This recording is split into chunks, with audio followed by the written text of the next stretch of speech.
Alright, so we went over the different techniques that you can use with a pen, the different shading techniques. And so in this video I'm going to show you how to practice and apply that to one of your wedge sketches, just to kind of get an idea of how we're going to be using this in our final mandala. So again, I'm just practicing on one of my wedges just to show you. So whenever you did this, you probably kind of got an idea of which ones you like better, you know, that kind of thing. So you don't necessarily have to use all of these on your mandala. You can pick and choose which ones you like the best. Now, there's no right or wrong answer on how to shade your mandala. I'm going to just focus on this one. So we're going to ignore this. We're going to just look at this area. So typically whenever you do shading, you can do shading around something to make it stand out, or you can do shading on it to make it stand out. There's different ways of making something look a little bit better by adding shading. So I'm going to first look at these. I don't know, I'm looking at my design and I'm just going to just kind of add some hatching and stuff like that. So I'm going to actually have this fading. It's going to start out dark and then go kind of fade out to light.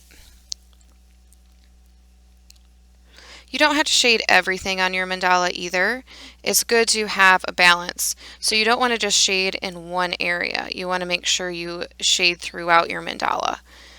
If you shade in one area, that's going to be dominant and the whole thing might not be viewed. So make sure you have contrast throughout. So the whole purpose of adding shading is to add some contrast. Notice how I shaded those, and now that area is really kind of popping, making everything else kind of fall.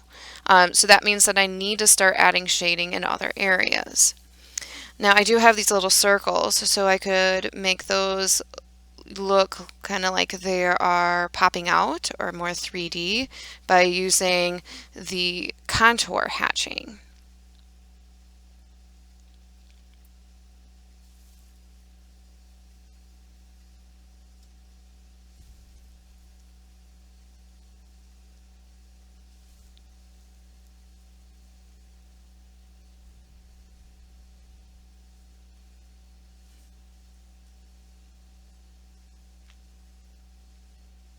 Alright, so that kind of makes those stand out a little bit more now. So now I have to decide where else might I want to add some shading. I'm looking at like kind of these lines, and I could maybe add a little bit of shading on those lines. Here I'll be using hatching again. Whenever I used hatching when I did the circle activity, it was a little bit difficult because of the fact that it was a rounded surface. Well, this is just straight lines, so that's a little bit easier to use hatching. So I'm just hatching on the line, making that a little bit bolder and stand out a little bit, kind of accent that area a little bit.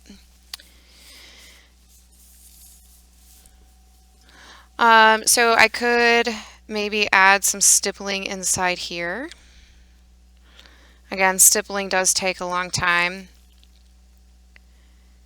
And I have to think about the fact that I have to do this 8 times. So perhaps stippling is maybe too time consuming for that. I'm going to have it kind of fade out. And maybe build it up in the center here. So this is really just a practice to kind of figure out what I might want to do on my actual mandala. I don't like to figure out what I'm going to do on my final one and then make a mistake.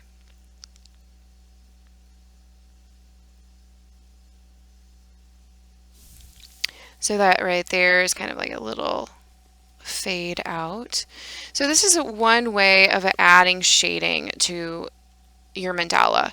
Obviously, I'm not balanced yet. I have only shading kind of in this area, so I got to think about how else can I add shading in these other areas.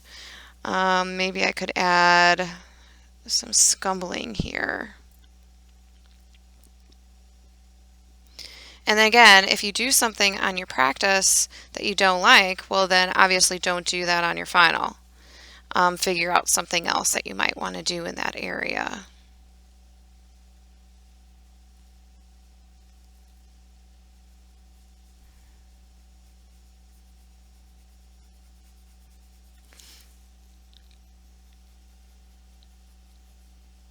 So now I'm just doing some hatching, contour hatching on the outside of this to kind of make that shape look like it's standing out a little bit.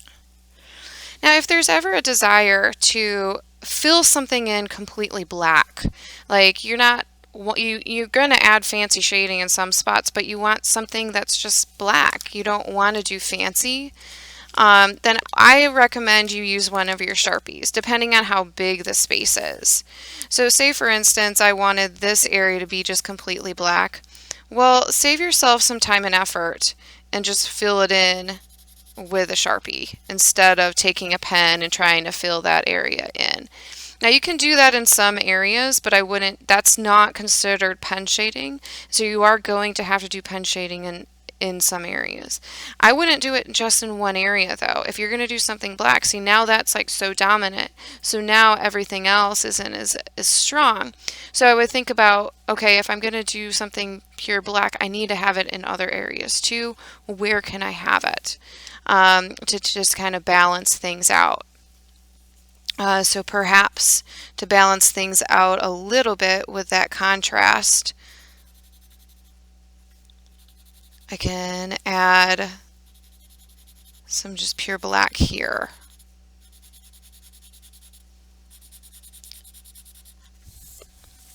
And then maybe coming out here.